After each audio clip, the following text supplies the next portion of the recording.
소월의 시 가운데 엄마야 누나야 강변 살자, 엄마야 누나야 강변 살자, 뜰에는 반짝이는 금모래빛, 뒷문 밖에는 갈대의 노래. 엄마야 누나야 우리 강변에 가서 살자.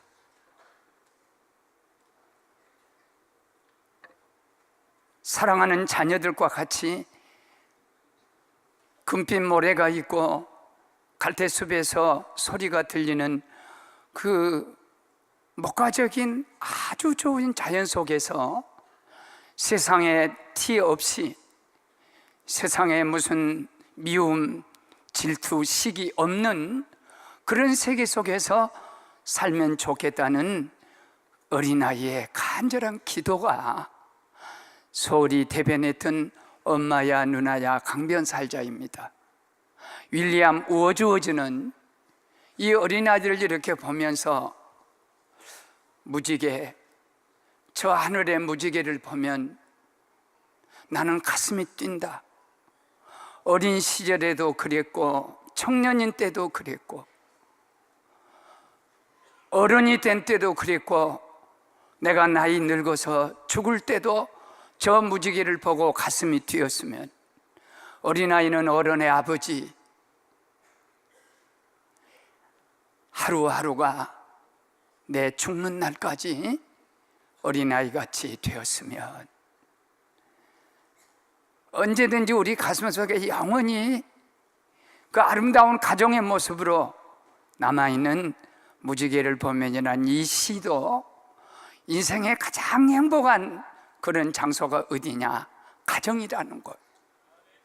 하나님을 하나님 되게 하시려면, 우리가 지금 하나님이 하나님 자리에 앉으셔서 우리를 통치하시고 지배하시게 하시려면 우리는 그 하나님 말씀 앞에 순종하며 경외함으로, 두렵고 사랑하고 떨림으로 이렇게 하나님께 예배본 것이 하나님을 하나님 되게 하는 것이라면, 또 부모는 부모님 되게 하신다면 부모님은 높은 부모님 자리에 올려놓으시고 그 밑에서 우리가 그 부모님을 공경하라 하신 것이 하나님이 우리에게 주시는 부모 효도에 대한 원칙적인 말씀이에요. 이 부모를 공경하라는 이 헬라 말의, 성경 말의 티마는 세 가지 뜻을 가지고 있어요. 아주 깊은 자식이 부모를 부모되게 하고 부모를 효도하게 할 때 이 티마 세 가지를 하면 부모에게 효도가 돌아가고 우리에게는 축복이 되고, 그리고 하나님은 하나님 자리에 앉게 된 거고 부모는 부모 자리에 앉게 된 것이고 세상의 모든 질서나 모든 문제가 원상으로 다 돌아간다는 거. 첫째는 내 부모를 존경하라는 것이, 티마는 존경하라. 어떤 성경은 영어성은 레스펙트란 말도 쓰지만은 언어, 영광, 너희 부모를 영화롭게 하라. 설령 부모가 나를 영화롭게 못했지 할지라도 그래도 영화롭게 하라. 왜? 부모니까. 무슨 남편의 아버지가 죽고 남편의 형제가 죽고 남편도 죽었어요. 남편의 어머니 과부가 되셔서 늙으신, 다 아무것도 일도 할 수 없는 늙으신 과부로 어머니가 되셨지. 남편의 형제의 부인 통선은 어머니가 너희들 친정으로 돌아가서 인생을 출발하자. 우리 집안은 여기서 끝이다. 나는 고향으로 돌아가서 어떻게 의지하고 살겠다. 그래서 통서도 어머니에게 입을 맞추고 그 모압 땅 친정으로 돌아가 버리고 둘이 남았어요. 청상 과부인, 애도 못 낳고 젊어서 남편을 잃은 그 과부인, 그것도 이방 여자인 누시, 어머니로부터 마지막 이별 선언을 받습니다. 딸아, 나는 아무 소망이 없다. 네가 나를 따라 나서게 되면 너에게는 많은 어려움과 부담과 그리고 고통이 있을 거니까 너도 동서를 따라서 그 신에게로 돌아가라. 그럴 때 이 집안이 다 무너지고, 그 집안이 어떤 집안이냐면 나오미의 집안은 유대 지파 집안, 다윗 임금이 나와서 예수님이 오실 아주 귀한 집안인데, 그 집안 자체가, 민족 자체가, 가족 자체가 남자들이 죽음으로 딱 끝날 그런 위기예요. 그런데 이 청산과부 이방 여자 룻이 시어머니를 딱 붙잡고 뒤따르면서, 어머니 백성이 내 백성이고, 어머니 하나님이 내 하나님이고, 어머니 거주한 곳에서 나도 거주하고, 어머니 죽으신 곳에서 나도 죽어 거기 장사 지낼 것입니다. 어머니가 나를 떠나, 어머니 떠나 다른 곳으로 신에게로 가라고 절대 말하지 마십시오. 내가 만일 어머니를 버리고 간다면 유대 지파도 끝이 날 것이고, 나도 끝이 날 것이고, 어머니도 끝이 날 것이고, 하나님은 내게 벌 위에 벌을 내리실 것입니다. 그러고 시어머니를 붙여잡다 뒤를 따라서 베들레헴에 가서 이삭을 주었는데, 그때 이 룻이 하나님을 말씀하신 거예요. 저는 이 번역을 늘 개인적으로 이렇게 번역을 많이 제가 저 스스로 사역을 해요. 어머니 동서를 따라 그 모압 신에게 돌아가라고요. 나는 모압 신에 돌아가서 재혼을 하면 어머니도 안 계시고 나 홀로 얼마든지 재혼할 길이 많이 있지만, 그러나 그곳은 하나님이 없는 곳이에요. 그러나 어머니를 따라가면 재혼한다는 보장도 없고, 어머님 돌아가실 때까지 모시려면 고생도 되고, 그런 것은 아무 의미가 없어요. 하나님만 계시면, 하나님 계신 곳만 가시면, 하나님이 계신 곳만 내가 간다면 그것은 나에게 전부입니다. 모든 것입니다. 그때 누가 들으시냐? 하나님이 개입하시고, 하나님이 먼저 들으시고, 하나님이 보시고 개입하시고, 그 베들레헴에서 이삭 줍는 가장 천한 여자를 최고의 남자로 재혼을 시켜서 유다 지파의 가문을 일으키고 다윗의 정조 할머니가 되고 예수님이 오는 그 길을 여는 위대한 가문을 일으키는 축복이 그에게 온 줄로 믿습니다. 오늘 부모 효도 속에는, 부모를 존경하는 그 속에는 신앙으로 하는 존경이고 공경이기 때문에 하나님이 그것을 아시고 그 배후에서 엄청난 역사를 이루어 주신다. 우리 집에서도 우리 집도 그래요. 제가 장인이란 말 절대 안 쓰고, 아버님 또 저 어머님에게 어머님 굉장히 좋아하세요. 우리 집도 며느리가 있고 사위가 있는데 조금은 달라요. 사위나 며느리는 나를 부를 때 시는 안 붙이고 장자도 안 붙이고 아버님 그래요. 아버님, 어머님. 근데 우리 딸하고 우리 아들은 아빠, 엄마, 얘들이 반말 비슷하니 해요. 그런데 예수님이 겟세마네 동산에서 하나님을 부르실 때 전지하고 전능하시고 위대하시고 거룩하시고 목자이시고 그런 하나님이 아니에요. 아빠, 아버지, 아빠.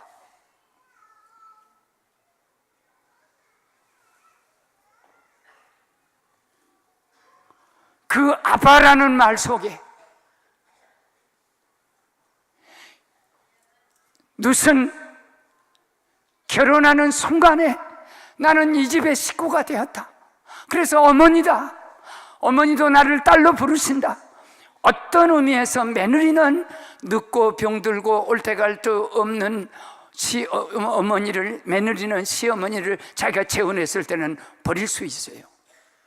그러나 딸은 못 버려. 딸이 올때갈 데 없이 병들어 누워있는 어머니를 어찌 버리고 시집을 혼자 버리고 갈 수 있겠어요? 그건 부모가 자식을 못 버린 것과 똑같은 얘기.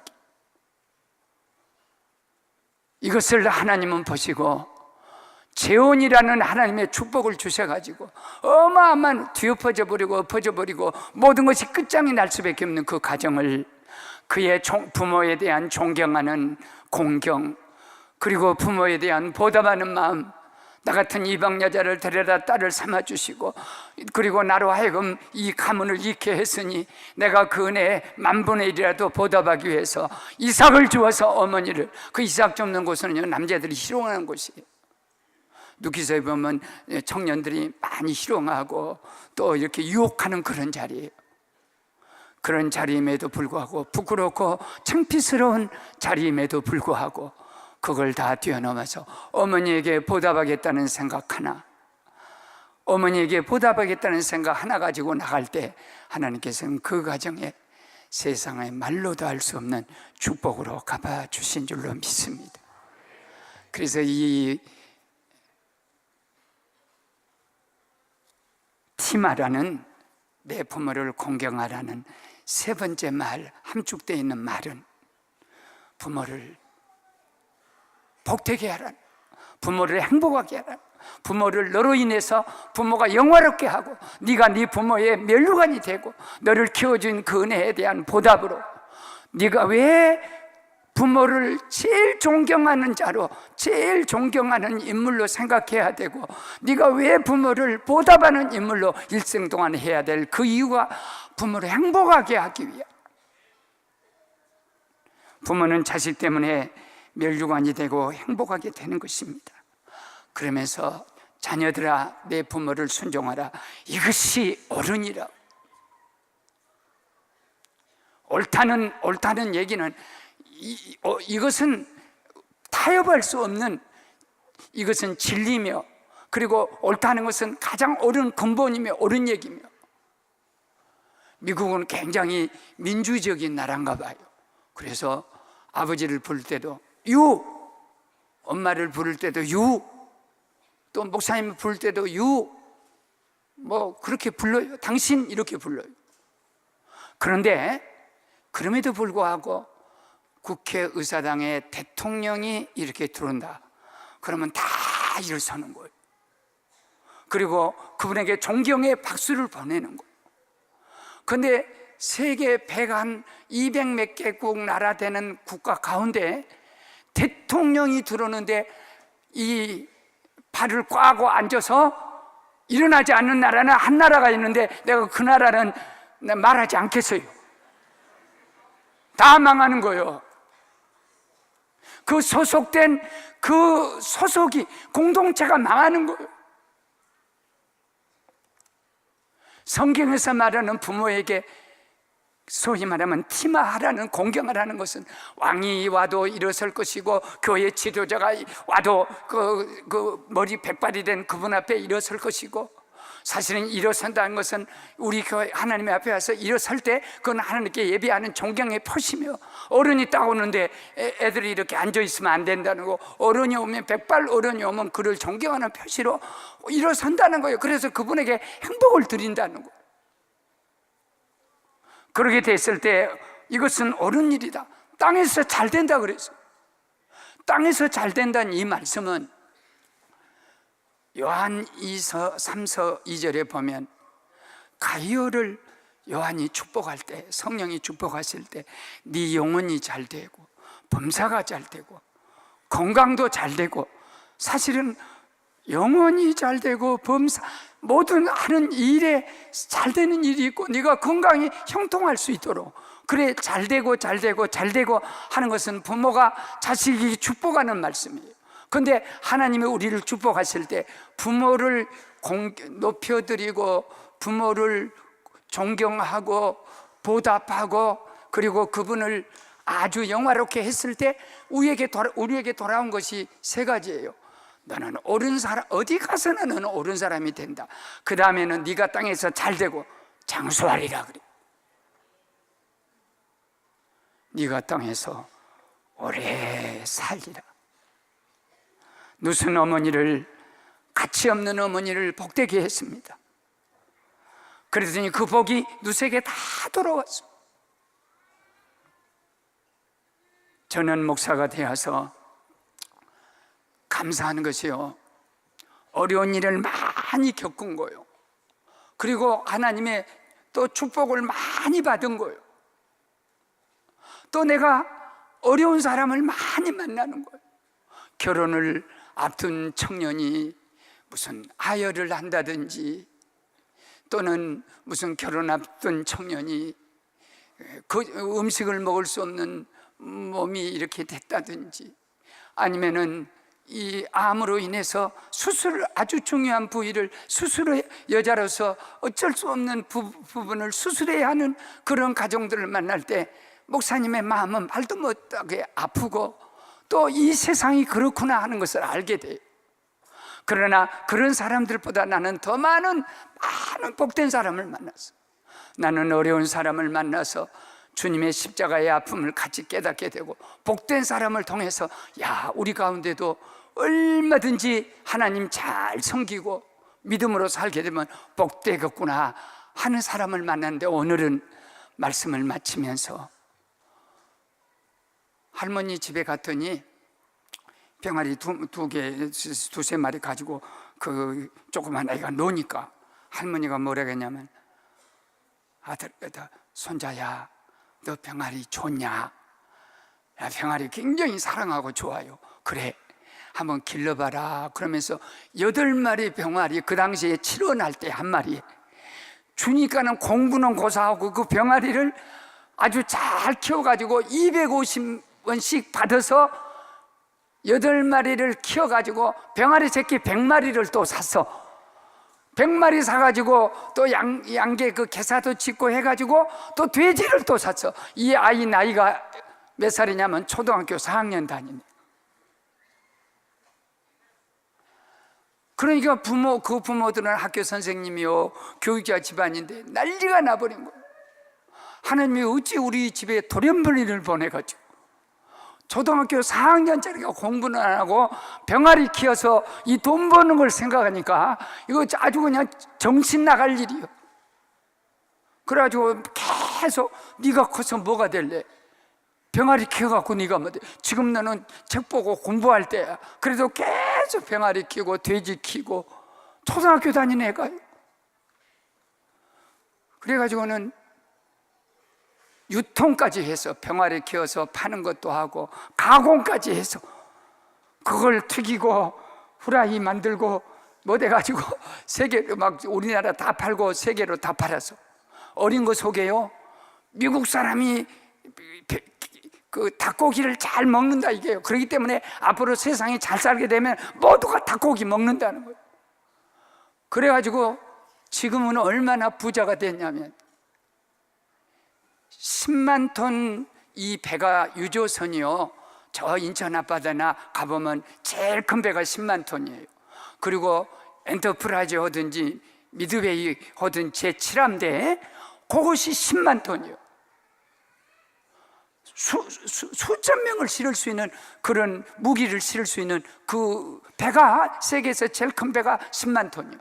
그런데 그 병아리 8마리 가지고 닭튀김을 하고 유통을 하던 그 사람이 커가지고 53살 먹었는데 지금 그 유전이 40만 톤 그 곡물을 실어 나르고 철광석을 실어 나르는 이런 40만 톤 배가 150척. 우리나라는 항구가 없어서 들어오지를 못해요. 호주에서 저 멕시코에서 그걸 싣고 중동으로, 아시아로, 미국으로 다 실어나는 세계 최고의 그 소위 말하면 해상 운송의 최고되는 그분이에요. 자기 직원들만 국내에 6,000명, 외국에 근무하는 직원들이 9,000명, 15,000명. 그래가지고 이번에 우리나라에서 모나코 왕비가 궁전을 운영하기 어려우니까 요 나폴레옹의 모자를 팔아야 쓰겠다. 그래가지고 26억을 사가지고 절차가 복잡해서 아직도 도착을 못했는데 26억짜리 나폴레옹의 모자를 사서 자기 빌딩을 지어서 거기다 여놓고 관광객들 와서 입장료만 받아도 26억은 한 달에 끝난다는 거예요. 그래가지고 그거를 지어서 했는데 지금 가격이 얼마 주고 파라는 사람이 나왔냐면 100억 주고 파라는 사람이, 중국 사람이 나왔다는 거예요. 근데 1년이면 그 자기 가지고 있는 배들 자산이 9조 이상이 되는데 1년에 순이익이 저한테 직접 한 말이에요. 목사님, 제가 순이익이 2천억이 1년에 남아요. 내가 너무 놀래서 저 교회는 우리 교회 등록 안 하나? 2천억이 순이익이 남는데 자기는 뭐 때문에 나폴레옹의 모자를 샀냐? 부모가 계속 너무나도 너 돼지 키워서 못 할래, 아직 그 학교도 못 간 것이 병아리 키워서 못 할래, 너는 안 된다, 너 아주 부정적인 얘기만 계속 자기가 들었기 때문에 젊은이들 속에 좀 적극적이고 긍정적이고 할 수 있다, 이런 정신, 나폴레옹이 뭐 불가능 없다 하는 정신을 한번 집어 이어주려고 제가 이것을 샀다고. 그래, 내가 나폴레옹이 불가능은 없다는 이 정신보다 더 위대한 정신은 세인트 헤레나에서 그가 죽게 될 때 예수 앞에 무릎 꿇고 주여 당신은 사랑을 가지고 세계를 다 지배해서 모든 사람이 당신을 위해 죽으려고 저렇게 줄 섰지만 나는 칼로 세계를 지배했으나 한 사람도 나를 죽으려는 사람은 없고 그 칼로 내가 이 자리에서 죽게 됩니다. 주여 당신은 승리자입니다. 비로소 내가 무릎 꿇습니다 하는 이 말이 나폴레옹이 불가능이 없다는 그 말보다 주여 당신 이 죄인을 받아주시옵소서, 기도에 무릎을 꿇었던 그 불가능이 없다는 자의 이 기도가 26억 아니라 260억 아니라 수조 원이 아니라 어마어마한 가치가 있다. 그러면서 그분을 그저께 만나서 같이 이 간증을 서로 나누고 들으면서 무슨 생각을 제가 했냐면, 어머니는 분명히 아들이 훌륭한 학교 선생이 되고 훌륭한 이 민족의 지도자가 되기를 간절히 기도했습니다. 한편으로는 아들아 그러면 안 된다고 기도를 해서, 그런데 하나님은 그 아들은 기질이 있는 거라, 그 아들은 사업을 해야 할 기질이라, 병아리 키우고 그리고 또 돼지 키우고 그리고 곡물을 날르고 또 원광석을 날르고 이런 머리로 하나님이 주신 창조적인 머리요. 그렇기 때문에 하나님께서는 어머니의 알지 못하는 기도, 잘못된 기도, 그 기도를 어머니의 기도는 기도로 받으셔서 학교 선생을 만들고 아주 위대한 사회적인 인물을 만든 게 아니라 예수 잘 믿는 하나님의 기름 부은 종 장로로 만들어서 성전도 지게 하고 세계 선교도 하게 하고, 그렇게 하기 위해서 그쪽의 기도로 주님이 들어주셨다. 할렐루야.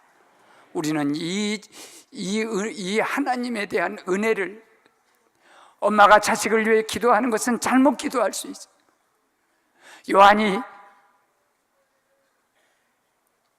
야곱이 엄마의 기도는 좌우편에 높은 자리, 그렇지만 하나님께서는 순교 제물로 그 기도를 받아주신 것 같이 저 이리승광교회 하림 회사를 세계 우리나라 100대 기업 중에 37번째 세금 제일 잘 내고 깨끗하고, 그러면서 그 장로님이 제게 주신 말씀, 목사님, 성경은 축복입니다.